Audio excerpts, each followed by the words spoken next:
My goodness, Pascal Siakam in this game, 41 minutes. The dude just plays all the minutes and doesn't seem to slow down. It's one of the most unheralded things about Pascal Siakam. All this concern and consternation about minutes. The dude just keeps on playing. He played all but 2 minutes in the first half, and in that first half, he put up 26, 5, and 5, and it was like, wow, that was impressive. No way he's gonna top that in the second half. Nope, he just does the exact same, 26 points again in that second half. The third quarter, 17 straight points to respond to a Knicks run, which looked like it was going to send this game down a familiar script. And Siakam just there to sort of shut the door on New York. I mean, what else can you say about this dude? 52, 9 and 7, 17 of 25 from the field, 2 of 6 from 3, 16 of 18 from the free throw line. He was a pivotal factor on defense as well, as the Raptors went with a lot of zone in this game. We'll talk about that coming up as well. But man, there is a lot that we've said about Pascal Siakam on this show, and a lot of things Raptors fans have said about Pascal Siakam positively. But I don't even know if they fully encapsulate what an incredible player this dude is and just how pivotal he is to everything the Raptors want to do. The Raptors' best lineup is right now is Pascal plus any 4 guys, and he makes it work. Happened in the second quarter, playing out there with Thad and Wancho and Malachi Flynn and Chris Boucher. Just kind of no matter the teammates he's out there with. They even, at times in this game, staggered him without Fred VanVleet, which was a bit of a new little wrinkle in the rotation patterns as well for Nick Nurse. And he was able to rock without Fred VanVleet just fine and get his own. I know there's been a lot of stuff this week and over the course of the losing streak. Okay, what do you do going forward here? Do you move on from Pascal Siakam because he's not in the same timeline as Scotty Barnes? The reality is, this is the Pascal Siakam timeline. This is the Pascal Siakam era of the Raptors.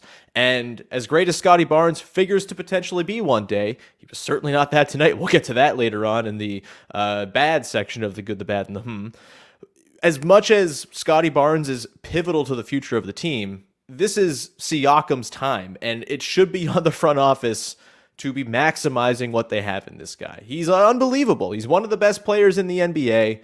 And to not want to keep him around long term, to be sort of spooked off by the potential of a supermax. And I saw someone today in the comments suggest, but like if you sign Siakam to a supermax, if it happens, then you're gonna have the Beal or Levine contract on your hands, and that's just not true. He's better than both of those guys by orders of magnitude.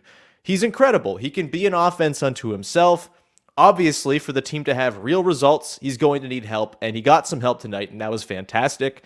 But the way he just seems to know the beats and rhythms of every single player on the floor. It's not just the guys on his own team. It's not just the defense. He knows what everything he does, whenever he makes a move with the ball, whenever he looks at the rim, whenever he does anything, he knows the exact reaction that's going to come from any other player on the floor. It's just complete and total basketball control. And while he's not maybe the most sort of explosive dude, he's not Giannis powering to the rim for thrilling dunks over and over again.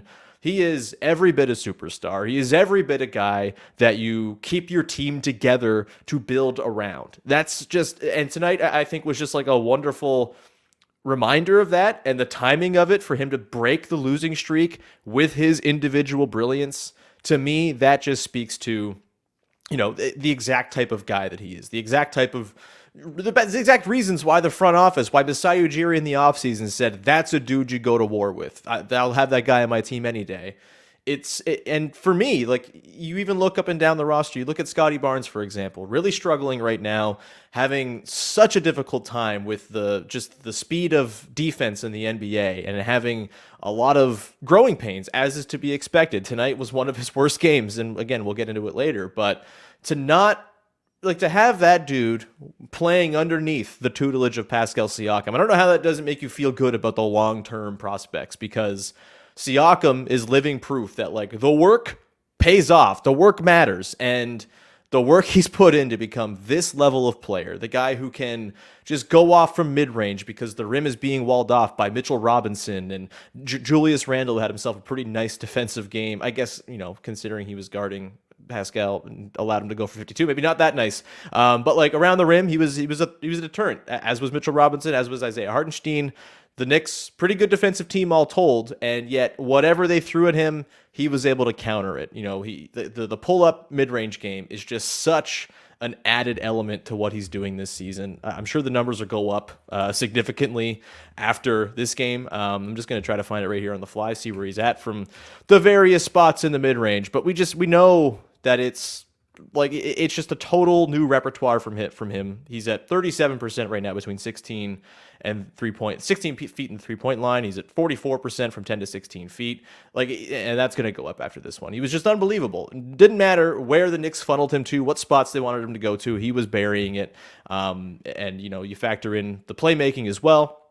He hit Malachi Flynn. There was a very indicative playmaking situation in this game where it was in the first half, I believe, as Pascal's going off, and he is, kind of in the middle of a ridiculous second quarter as he puts up like 14 points or whatever the hell it was. It was insane.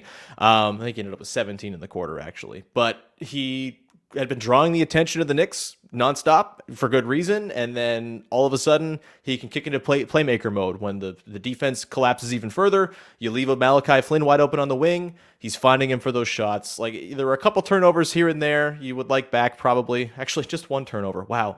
One turnover. One. Ridiculous. A couple sort of almost busted plays, I guess, that were kind of sticking in my mind as turnovers that were not in fact. But I'm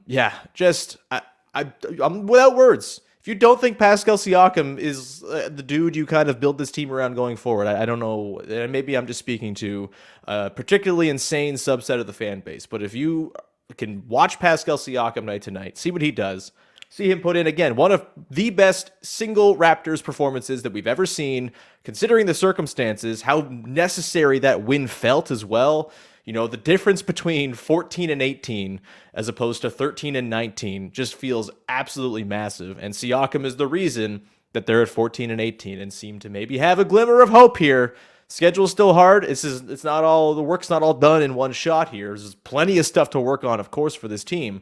And there were times in this game where it looked like they were going to piss it away, and it was totally maddening. But Pascal Siakam, man, that dude is the dude you go to war with, and it was a lovely reminder of that tonight. 52, 9, and 7. Insane. Truly insane. Unguardable.